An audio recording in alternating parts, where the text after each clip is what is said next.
Hello. Today we will talk about Muslim scientists.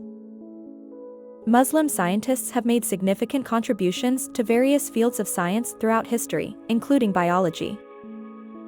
Some famous scientists are given as 1. Jabir bin Hayan. He was born in Iran and practiced medicine in Iraq.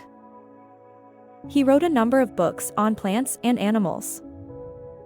On plants, his famous book is Al-Nabatat.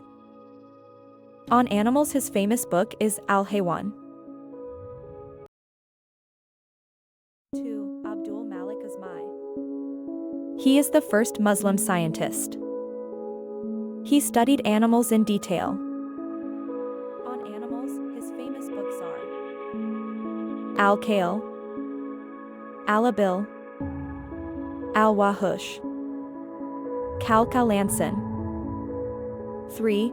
Ali Sina. He is founder of medicine. He is called as Avicenna in the West. He was a physician, philosopher, astronomer, and poet. His famous book is Al-Qanun-fi al-Tib. Thank you.